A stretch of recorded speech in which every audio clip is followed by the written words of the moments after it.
Hello students, welcome back to my channel. यहाँ आपके सामने है अभ्यास प्रश्न पत्र का सेट क्रमांक 2, जो कि कक्षा 10वीं का गणित विषय का एक प्रैक्टिस पेपर है। इसमें आपके त्रैमासिक परीक्षा के सिलेबस के अकॉर्डिंग मोस्ट इम्पॉर्टेंट क्वेश्चंस जो हैं उनको रखा गया है। इस पार्ट में मैं सारे क्वेश्चंस को कवर करूंगी, तो वीडियो में एंड तक बने रहिए। उसके साथ साथ वीडियो को लाइक और शेयर करना मत भूलिए। चैनल को सब्सक्राइब नहीं किया है तो चैनल को सब्सक्राइब कीजिए, और साथ में इस पेपर और सॉल्यूशन का जो पीडीएफ है वो आपको डिस्क्रिप्शन बॉक्स से जाके डाउनलोड कर लेना है। तो चलिए हम यहाँ पे वीडियो को शुरू करते हैं। और ये जो क्वेश्चंस मैं आपको बता रही हूँ उसके साथ साथ आपको परीक्षा अध्ययन और परीक्षा बोर्ड से भी जो भी और क्वेश्चंस बचते हैं उनकी तैयारी अच्छे से कर लेना है।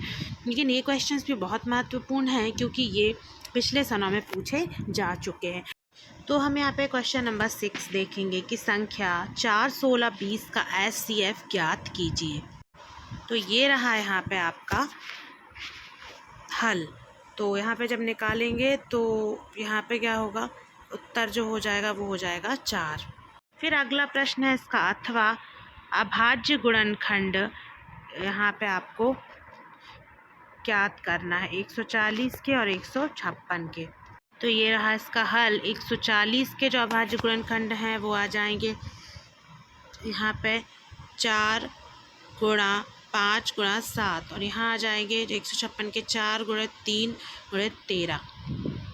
फिर है नेक्स्ट यहाँ पे क्वेश्चन नंबर 7, निम्न का एचसीएफ एवं एलसीएम ज्ञात कीजिए। संख्या पहले जो दी हुई है वो है 96 और 404, और दूसरे नंबर पे दी हुई है 8, 9 और 25। तो इन दोनों ही प्रश्नों को हम देख लेते हैं, दोनों सवालों का हल कैसे करना है।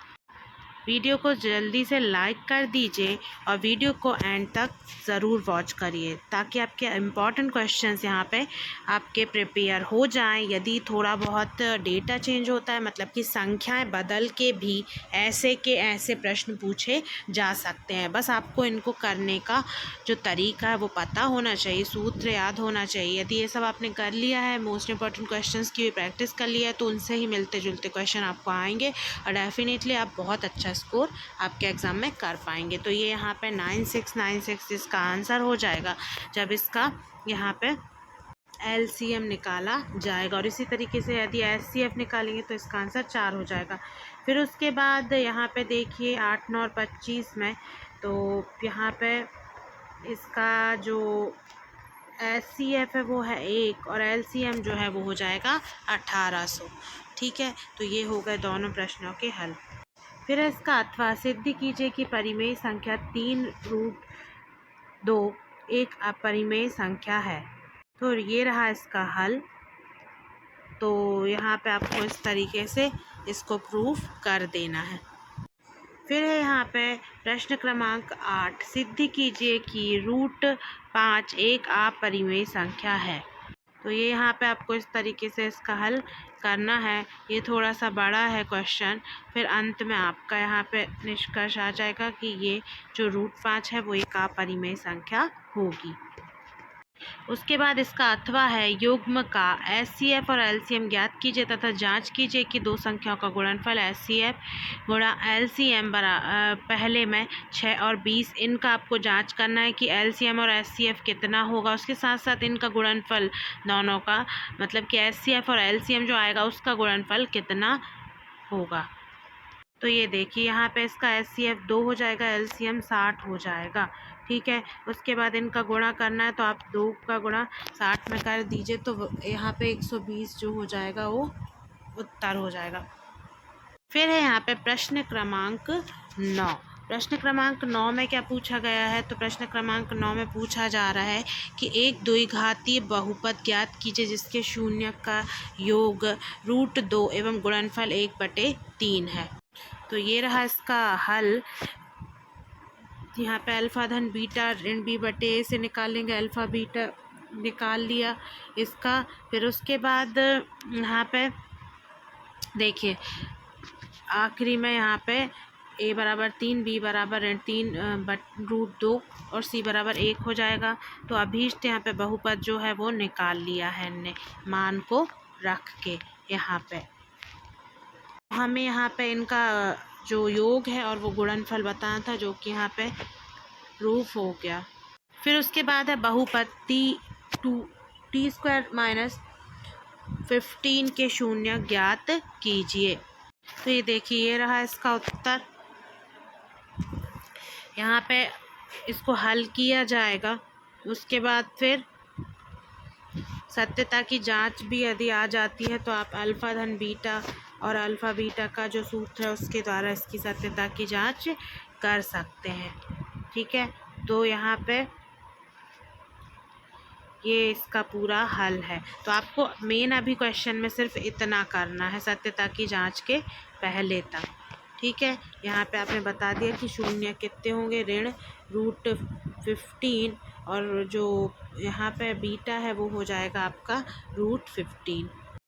फिर उसके बाद है क्वेश्चन नंबर 10, के मान जिसके लिए बहुपद kx² + x + k के शून्य बराबर हो। तो ये रहा इसका हल। आप चाहे तो स्क्रीनशॉट ले लीजिए, यदि PDF डाउनलोड करना चाहे तो वो आपको डिस्क्रिप्शन बॉक्स में से जाके डाउनलोड कर लेना है। तो यहाँ पे हो जाएगा k के मान ±1/2। फिर है यहाँ पे इसका अथवा एक द्विघाती बहुपद ज्ञात कीजिए जिसके शून्य का योग ऋण 3 तथा गुणनफल 2 है। तो ये रहा इसका हल। अब हम आगे बढ़ते हैं और देखते हैं नेक्स्ट क्वेश्चन। प्रश्न क्रमांक 11 में पूछा गया है 4u² + 81u के शून्य ज्ञात करना है। ये देखिए, ये रहा इसका कंप्लीट सॉल्यूशन। पहले योगफल से आके आप यहाँ पे सूत्र से, फिर गुणनफल से मान रखेंगे अल्फ़ा धन बीटा और अल्फ़ा बीटा में, और उसके बाद फिर यहाँ पे जो संबंध है वो आपका सत्य आ जाएगा। तो यहाँ पे शून्य क्या हो जाएंगे, यहाँ पे 1 हो जाएगा ऋण 2 और 1 हो जाएगा यहाँ पे 0। फिर उसके बाद इसका अथवा है बहुपद y = px। एक का ग्राफ नीचे आकृति में दिया गया है। px के शून्य की संख्या यहाँ पे आपको ज्ञात करना है।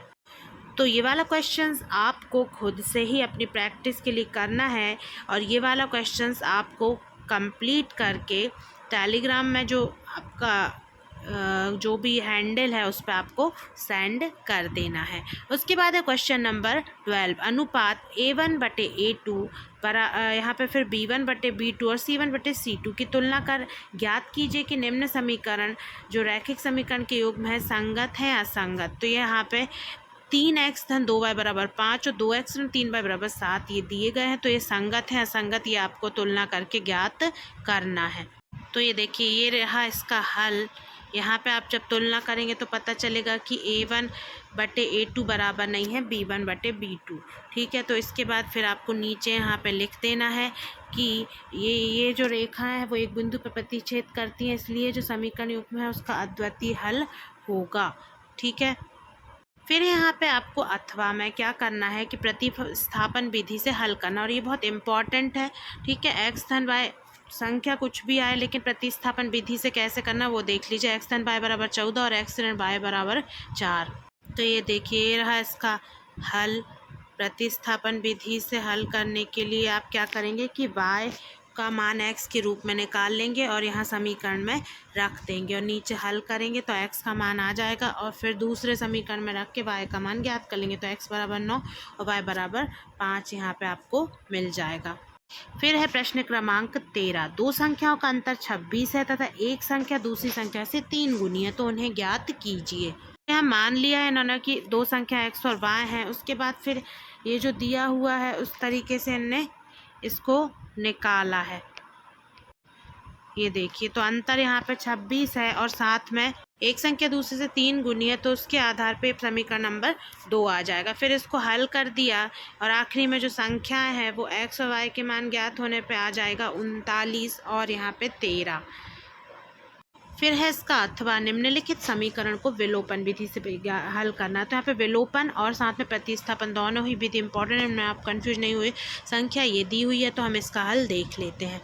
देखिए, प्रतिस्थापन में क्या होता है, था कि जैसे x है तो x बराबर y के पद में वैल्यू निकाली और उसको फिर समीकरण में x की जगह पर रख दिया, तो सारा जो पद है वो y वाला बन जाएगा। लेकिन अब विलोपन में क्या करते हैं, एक समीकरण में से दूसरे को घटा देते हैं ताकि एक मान को विलोपित कर दिया जाए। जैसे कि यहाँ पे 2y, वैसे 2y कट जाएगा तो x का मान आ जाएगा और x के मान को फिर यहाँ पे समीकरण में रखेंगे तो y का मान आ जाएगा।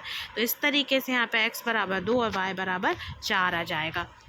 अब उसके बाद यहाँ पे दिया हुआ है संतरा और 3 सेब का मूल्य जो है वो 35 रुपये, 2 संतरा और 4 सेब का मूल्य 28 रुपये। तो 1 संतरा और 1 सेब का मूल्य आपको ज्ञात करना है। ये रहा इसका हल।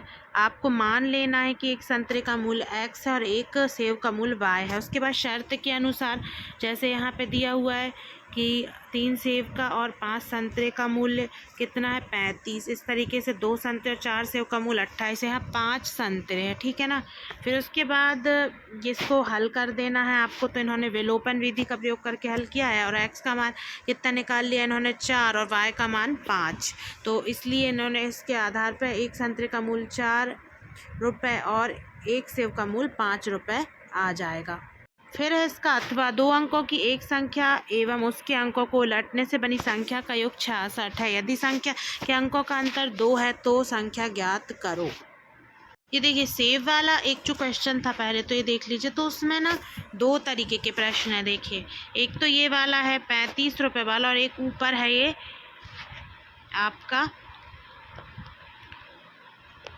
तो यहाँ पे जो भी मान दिया हो बस आपको एक तरीके से इसको ये समझ लेना है कि किस तरीके से आप x और y ही मानेंगे और जो कुछ भी मान दिया है कि कितने संतरों कितने सेव का मूल्य, तो उसमें जैसे कि 3 संतरे दिया तो इससे यहाँ पे 3x हो जाएगा, फिर 4 सेव तो 4y और इनका योग जितना दिया, तो इस तरीके से आपको यहाँ पे समीकरण बना लेना है। अलग भी कोई वैल्यू आती है तो अब ये 2 अंक वाली संख्या वाला जो सवाल है वो आपको इस तरीके से करना है और उनको उलटने के बाद देखिए पहली शर्त के अनुसार अंकों को उलटने पर बनी संख्या निकाल लेना, दूसरी शर्त के अनुसार फिर यहाँ पे आपको इनका जो अंतर है वो 2 है, तो उस हिसाब से आप एक समीकरण बना लेंगे कि x ऋण y बराबर यहाँ पे 2 हो जाएगा, ठीक है। फिर उसके बाद इनको जोड़ने से आप हल कर लेंगे तो ये विलोपन विधि के द्वारा यहाँ पे आपका y विलोपित हो जाएगा और x का मान कितना आ जाएगा 4 आ जाएगा। और फिर उसके बाद यहाँ पे समीकरण किसी भी में आपको रख के y का मान निकाल लेना है। फिर है प्रश्न क्रमांक 15, हल करें कि 3x ऋण y बराबर यहाँ पे ऋण 4 बराबर 0 और 9x बराबर 2y धन 7। तो सबसे पहले आपको क्या करना है, एक से रूप में लिख लेना है कि सबको आपको बाएं साइड पे लेके आ जाना है इसको भी। फिर उसके बाद बराबर 0 करके यहाँ पे क्या करना है आपको 1 में 3 का गुणा करने पर इन्होंने निकाला है, फिर 2 में से 3 को घटाया है और फिर निकाला है y बराबर ऋण 5/13। उसके बाद फिर यहाँ पे x का मान हल करा और निकाला 9/13, तो x बराबर आ जाएगा 9/13 और y बराबर हो जाएगा 5/13। फिर है यहाँ पे प्रश्न क्रमांक 15 का अथवा वर्ग समीकरण 2x² ऋण 4x धन 3 बराबर 0 का विविक्त कर ज्ञात कीजिए और मूल की प्रकृति भी बताइए। तो ये देखिए इसका यहाँ पे ये रहा आपका हल। मूल इसके वास्तविक नहीं है क्योंकि इसका मान जो है वो 0 से छोटा है, जो विविक्त कर का मान है। फिर है यहाँ पे प्रश्न क्रमांक 16, k का मान ज्ञात कीजिए यदि 2x² धन kx धन 3 बराबर 0 के मूल बराबर हों। तो ये रहा इसका हल। b² ऋण 4ac से निकालेंगे तो यदि मूल बराबर है तो ये सूत्र लगेगा, उसके बाद k बराबर होगा धन ऋण 2√6। फिर है इसका अथवा वर्ग समीकरण 2x² ऋण 3x धन 5 बराबर 0 के मूलों की प्रकृति ज्ञात कीजिए। तो ये देखिए यहाँ पे विविक्त कर का मान ऋण में आ रहा है, मतलब 0 से कम है। विविक्त कर पहले सूत्र से निकाल लेना है, तो 0 से कम है मतलब मूल वास्तविक नहीं है। फिर है यहाँ पे प्रश्न क्रमांक 17, ऐसी 2 संख्याएं ज्ञात कीजिए जिनका योग 27 हो और गुणनफल 182 हो। तो ये रहा इसका हल। पहली संख्या दूसरी संख्या से आपने पहले मान लिया कि जो पहली संख्या वो x है, दूसरी संख्या क्योंकि दोनों का योगफल 27 है तो दूसरी संख्या 27 ऋण x हो जाएगी। अब उनका गुणनफल निकाला, ठीक है, 182 है, तो इससे ये समीकरण बना दीजिए।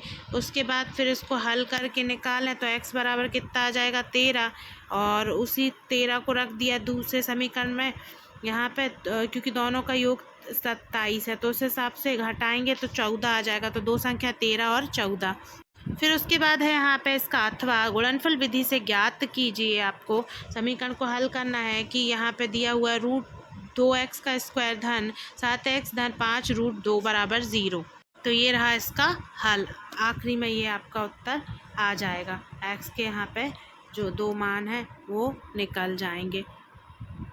फिर है प्रश्न क्रमांक 18, द्विघात समीकरण को गुणनखंड विधि से हल कीजिए। x² ऋण 3x ऋण 10 बराबर 0। तो ये देखिए गुणनखंड विधि से आपको हल कर लेना है। यहाँ पे आपको इनके गुणनखंड ऋण 3x को ऋण 5x धन 2x लिख के यहाँ पे गुणनखंड बनाएंगे तो x धन 2 और x ऋण 5 आएगा। आखिरी में मान x बराबर 2 और x बराबर 5 आ जाएगा।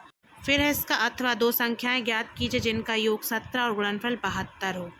तो ये देखिए एक संख्या आपको x मान लेना है। फिर यहाँ पे योगफल जो है वो जितना दिया हुआ है उस हिसाब से आप निकाल लेंगे कि इनका योग 17 है तो इसलिए 17 ऋण x बराबर दूसरी संख्या हो जाएगी। फिर उसके बाद आखिरी में हल करके एक संख्या 9 और दूसरी संख्या 8 आ जाएगा उत्तर। फिर उसके बाद यहाँ पे हम आएंगे अथवा कंप्लीट करने के बाद प्रश्न क्रमांक 19, एक समांतर श्रेणी है 8 3 ऋण 2 डैश डैश की प्रथम 22 पदों का आपको यह योग ज्ञात करना है। उसके अथवा में भी समांतर श्रेणी का ही प्रश्न है कि 2 7 12 डैश डैश के 10 पदों का आपको योग याद करना है। तो इन दोनों प्रश्नों का उत्तर कैसे आपको निकालना है, हल कैसे करना है वो मैं आपको बता देती हूँ। ये देखिए ये रहा 19वें का हल। आपको इस सूत्र लगाना है और इसका हल निकाल देना है। उसके बाद जो दूसरा अथवा दिया हुआ है उसमें भी आपको इसी सूत्र का प्रयोग करके ये हल निकाल देना। बस यहाँ पे 10 आ जाएगा 10 पदों का और ऊपर कितने पद ज्ञात करना है, ऊपर करना है 22 पद। ठीक है। फिर है यहाँ पे प्रश्न क्रमांक 20, समांतर श्रेणी 3 8 13 18 का कौन सा पद 78 है। ये थोड़ा सा डिफरेंट है। ठीक है, इसमें पदों का योग नहीं निकालना।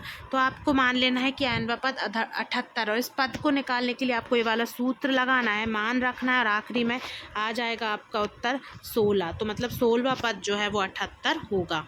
फिर है इसका अथवा 8 की प्रथम 15 गुणजों को ज्ञात करना है। तो देखिए इसके लिए क्या करना है, 15 गुणजों के लिए आपको देखो 15, वैसे तो 8 का पहाड़ा पढ़ेंगे तो आपका निकल आएगा, लेकिन कितनी बार पढ़ेंगे, बहुत ज़्यादा अधिक पूछा है, 15 पूछे हैं इसलिए आप इसको सूत्र में रख लेंगे। ठीक है, पूछा कितना है 15 पद, तो यहाँ पे 8 और D यानी अंतर क्या हो जाएगा 8 हो जाएगा 15। तो S15 के सूत्र से आप यहाँ पे 15 जो पद हैं उनको निकाल लेंगे। तो इनका योग पूछा है इसलिए योग के लिए आपने सूत्र लगाया और इनको निकाल लिया, क्योंकि आप पूरे 15 लिखते फिर जोड़ते तो वो बहुत लंबा हो जाता है, इसलिए सूत्र से आप इसको जल्दी से निकाल लेंगे और आंसर कितना आ जाएगा 960। फिर है प्रश्न क्रमांक 21, 3 अंकों वाली कितनी संख्या 7 से विभाजित हैं। तो ये देखिए यहाँ पे आपने शुरुआत में लिखा तो पहला पद 105 और अंतिम जो है वो आपने लिख लिया जो सारवंतर, इनके बीच में कितना होगा 3 का अंतर होगा। ठीक है, फिर उसके बाद 994 लगभग यहाँ पे लास्ट में आएगा तो उसके हिसाब से निकालेंगे मान तो आपको मिल जाएगा कि 128 लगभग इसमें पद होंगे। फिर है इसका अथवा आकृति DE समांतर, आकृति में DE समांतर BC है तो EC का मान ज्ञात करना है। ठीक है, ये जो यहाँ पे DE है इसके समांतर BC है तो आपको मान क्या ज्ञात करना है EC का, ये वाला। तो ये देखिए पहले आप सूत्र में लगा देंगे थेल्स प्रमेय से ये अनुपात, तो फिर अनुपात में रख देंगे मान और EC का मान 2 सेंटीमीटर आ जाएगा। प्रश्न क्रमांक 22 क्या है, 6 मीटर वाली एक ऊर्ध्वाधर स्तंभ की भूमि पर छाया की लंबाई 4 मीटर है, जबकि इस समय एक मीनार की छाया की लंबाई 28 मीटर है। तो मीनार की ऊंचाई ज्ञात कीजिए। तो ये क्वेश्चन क्या था कि यहाँ पे आपको निकालना है कि स्तंभ है और ये है मीनार। ठीक है, तो उसके हिसाब से आपको जो छाया की लंबाई है और साथ में जो स्तंभ है और स्तंभ की जो छाया है और साथ में जो मीनार और मीनार की छाया है तो उसके हिसाब से आपको मीनार की ऊंचाई ज्ञात करना थी। तो ये इस तरीके से आप इसको हल कर लेंगे। फिर है यहाँ पे सिद्ध कीजिए कि त्रिभुज की 2 भुजाओं के मध्य बिंदु को मिलाने वाली रेखा तीसरी भुजा के समांतर होती है। मतलब इस तरीके से ये जो मध्य बिंदु को मिलाने वाली रेखा है वो तीसरी रेखा के समांतर होती है। तो देखिए ये रहा इसका उत्तर। बहुत ज़्यादा ये सरल है, छोटा है। फिर है प्रश्न क्रमांक 23। बिंदु ए क्या है? ऋण 5 और 7। बिंदु बी की निर्देशांक क्या है? ऋण 1 और 3। तो इनके बीच की दूरी आपको ज्ञात करना है। उसी प्रकार इसका अथवा भी है कि बिंदु ए बी और ऋण ए बी के बीच की दूरी ज्ञात करना है। देखिए सीधे आपको सूत्र लगाना है यहाँ पे और इनके बीच की दूरी ज्ञात कर लेना। ए का और बी का निर्देशांक लिखो, सूत्र में यहाँ पे मान रखो और सीधे आपका यहाँ पे उत्तर आ जाएगा। इसी प्रकार यहाँ भी आपको क्या निकालना है? ए और बी क्या दिया हुआ है, सॉरी x1 y1 क्या दिया हुआ है और x2 y2 क्या दिया हुआ है, तो उसका मान रखो, सूत्र में रखो और इसको निकाल दो।